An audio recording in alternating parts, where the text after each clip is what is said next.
आज तक आपको बहुत सी प्रेम कहानियाँ सुनाई है, जिसमें ऐसी भी बहुत सी प्रेम कहानियाँ होती है जो कि इतिहास बना देती है, और ऐसी भी बहुत सी प्रेम कहानियाँ होती है जो अधूरी रह जाती है। कुछ प्रेम कहानियाँ ऐसी भी होती है जिसे घर वाले रजामंदी दे देते हैं और वो पूरी हो जाती है। लेकिन आज जो मैं आपको घटना सुनाने वाली हूँ, ये घटना एक बहुत ही ज़्यादा खतरनाक घटना है। जब आप इस घटना को सुनेंगे तो आपकी भी रूह कांप जाएगी और आप भी यही सोचने पर मजबूर हो जाएंगे कि क्या दुनिया में वाकई में ऐसे लोग भी होते हैं जो किसी के साथ इतना बुरा कर सकते हैं। अगर उन्हें उस लड़के के साथ अपनी बेटी की दोस्ती पसंद नहीं थी, उसकी शादी पसंद नहीं थी, तो वो कैसे ना कैसे उन्हें समझाते, कोर्ट में जाते या जो भी था, लेकिन फिर भी उन्होंने ऐसा नहीं किया। उन्होंने इतना बुरा उस लड़के के साथ किया कि उस लड़के का तो जीना भी मुश्किल हो गया है। उन्होंने उस लड़के को अपने घर पे बुलाया और उसका प्राइवेट पार्ट काट दिया। हम खुद अंदाज़ा लगा सकते हैं कि इससे उस लड़के को कितनी ज़्यादा तकलीफ़ हो रही होगी। आज की जो घटना है एक बहुत ही ज़्यादा हैरान करने वाली घटना है। नमस्कार, आदाब, सत श्री अकाल। मैं हूँ नंदिनी यादव। आज जो मैं आपको घटना सुनाने वाली हूँ, इस घटना की शुरुआत होती है दिल्ली से, जहाँ पर एक राजौरी गार्डन है और वहीं पर एक लड़की थी जिसका नाम था रोशनी, जो कि सागरपुर की रहने वाली थी। वहीं पे एक कॉलोनी पड़ती थी और एक लड़का जिससे कि वो बहुत ही ज़्यादा पसंद करती थी। उस लड़के का नाम था सागर, और जो सागर था वो भी पास ही की एक रघुवीर कॉलोनी थी, वहाँ का रहने वाला था। दोनों एक कंपनी में साथ में नौकरी किया करते थे।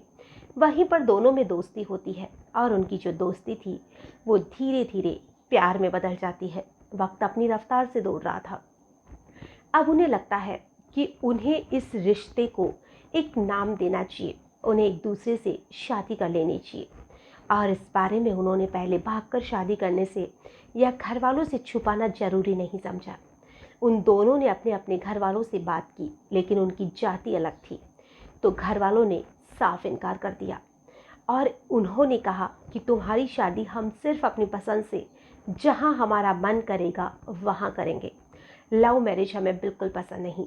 इधर जो लड़की थी उसके घर वाले थोड़ा ज़्यादा ही इन चीज़ों को बुरा मानते थे और वो ज़्यादा ही स्ट्रिक्ट नेचर के थे।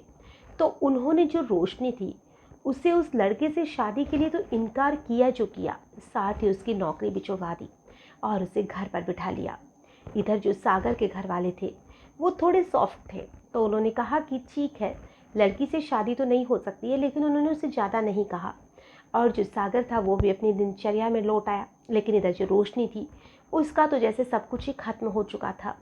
सागर तो छूटा जो छूटा, साथ ही अब उसके घर वालों ने उसकी नौकरी भी छुड़वा दी और उसका मोबाइल भी रख लिया।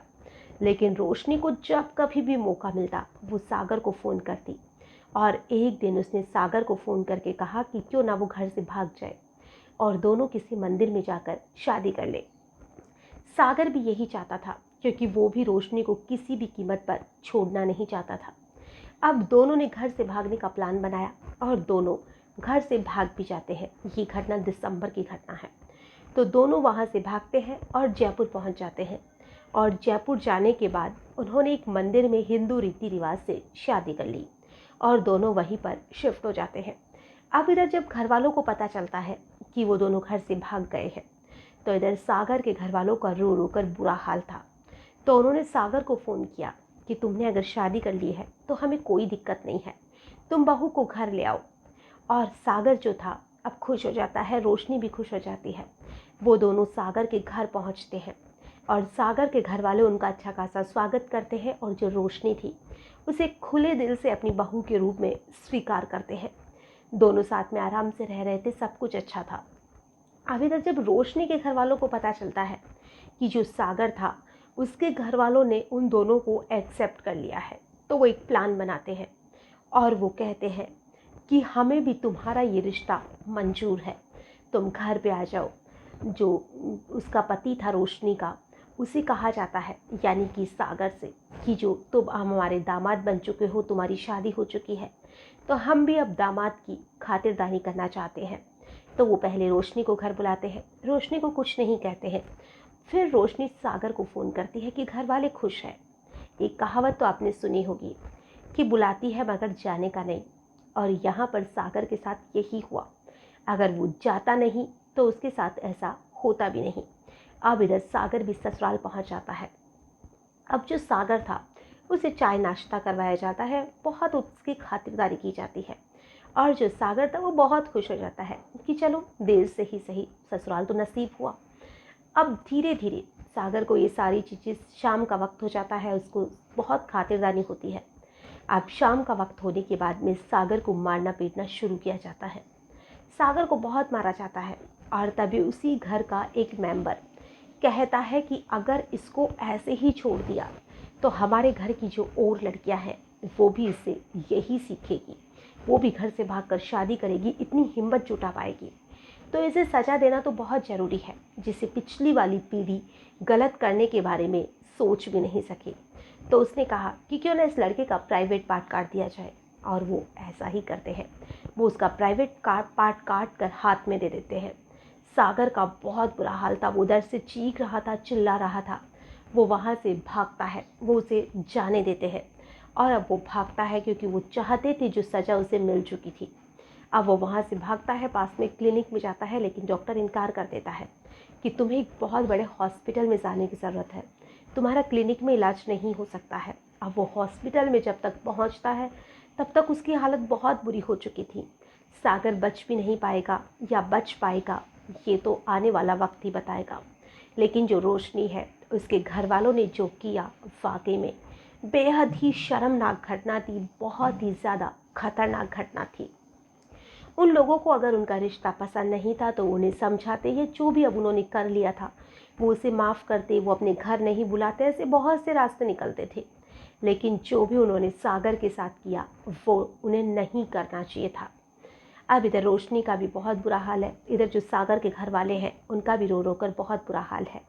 अब आगे पुलिस के ऊपर है कि उन लोगों को क्या सज़ा दी जाती है, लेकिन अगर ऐसे लोगों को तो खतरनाक सज़ा दी जाए वो भी कम है, क्योंकि अगर इन्हें सज़ा मिलेगी तो ही लोगों के लिए एक सीख बनेगी। आज की जो कहानी है इसे सुनाने का हमारा उद्देश्य ना ही किसी को परेशान करना है, ना ही किसी का भी दिल दुखाना है। हमारा उद्देश्य बस इतना सा है कि अगर ऐसी कोई भी गलती बच्चे करते हैं तो उन्हें समझाने की कोशिश करिए। ऐसा ना हो कि उनके साथ आप ऐसा करें जैसा कि सागर के साथ किया है, उन्हें मारना पीटना, जान से मारना। ऐसी चीज़ें ना करें, क्योंकि ऐसा करने के बाद बच तो आप भी नहीं पाएंगे, और उसके बाद का जो अंजाम है वो तो होना ही बुरा है। आज के लिए बस इतना ही, फिर मिलेंगे किसी नई घटना के साथ। तब तक के लिए नमस्कार।